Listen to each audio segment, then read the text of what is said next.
Nusolli ala nabi ya ayyuhalladzina amanu shollu alaihi wasallim taslima.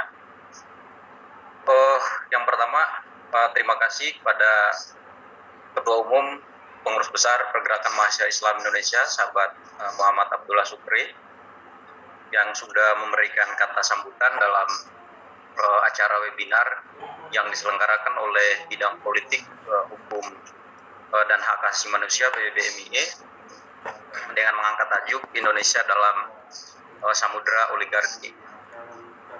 Kemudian yang saya hormati juga Ketua Bidang Polhukam, sahabat Daud, dan sahabat Wabendum, sahabat Rama, yang sama-sama kita banggakan para narasumber. Pertama ada Bang Gede Pasek selaku politisi dan praktisi. Terima kasih Bang sudah hadir membersamai kami. Kemudian yang kedua Dr. Herlambang, dosen Fakultas Hukum Universitas Gadjah Mada sekaligus penasihat PIKA. Dan selanjutnya Bang Bonifasius Hargen, Bang Boni, yang juga akan bersama kita pada malam hari ini. Sahabat-sahabat sekalian, PMII se-Indonesia yang kemudian berpartisipasi dalam kegiatan webinar yang diselenggarakan oleh PBB-MII bidang Polhukam. Jadi yang pertama bahwa tajuk yang coba kita angkat pada diskursus malam hari ini sebenarnya adalah berangkat dari sebuah renungan kita, terutama kesadaran bidang, lalu kemudian kita mencoba untuk mendorong ini agar kemudian dijadikan kesadaran kolektif.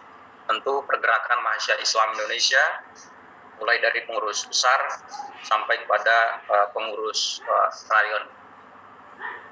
Jadi berbicara persoalan oligarki, pertama ada banyak literatur yang kemudian yang mengantarkan kita untuk bagaimana memahami soal oligarki.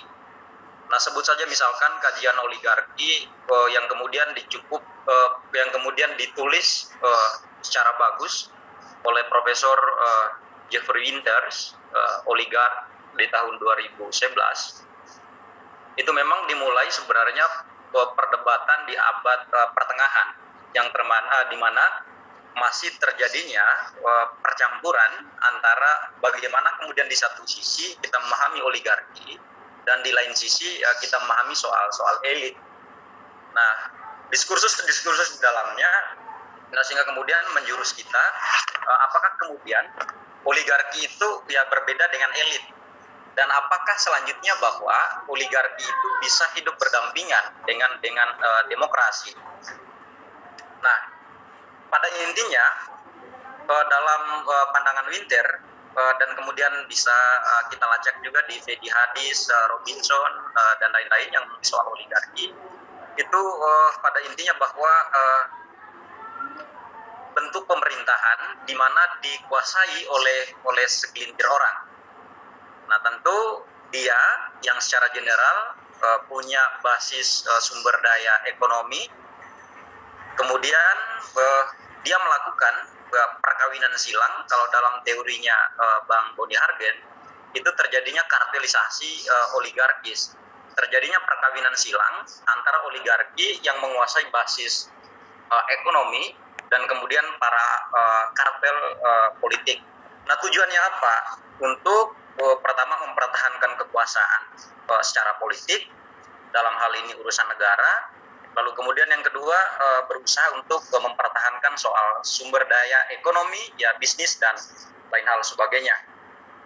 Nah, jadi sahabat-sahabat sekalian, tema pada malam hari ini adalah sebuah tajuk yang coba kita lihat secara utuh.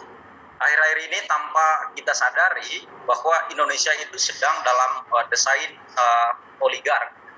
Nah, para pelaku oligark ini kemudian melakukan semacam perkawinan silang.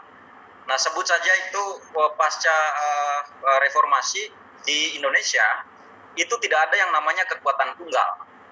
Tetapi kekuatan yang terjadi di Indonesia adalah sebuah fenomena perpolitikan baru, yaitu hasil perkawinan silang antara oligarki dan kartel politik itu tadi. Nah, sehingga baik itu Pak Gede Pasek, Bang Herlambang, kami mengikuti setiap tulisan-tulisannya yang cukup luar biasa. Dan penting bidang Polhukam PBPMI menyampaikan kepada seluruh sahabat-sahabat yang berpartisipasi pada malam hari ini bahwa apa kira-kira dampak terbesar ketika kemudian suatu negara, ya sistem demokrasi yang dibangun oleh bangsa ini berada dalam cengkraman oligarki.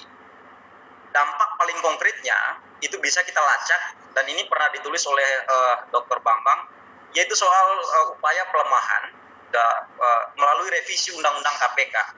Lalu kemudian sebut saja baru-baru ini melalui Undang-Undang Cipta Lapangan Kerja, Omnibus, ini merupakan fenomena yang nyata bagaimana kemudian para oligark melakukan perkawinan silang dengan para kartel. Nah, sehingga ini adalah beberapa kesadaran kita, sehingga harapannya bahwa diskursus pada malam hari ini, terutama bidang Polhukam PBPMI akan mendapatkan input dari para narasumber. Demikian yang bisa saya sampaikan. Wallahul muwaffiq ila aqwamit thoriq.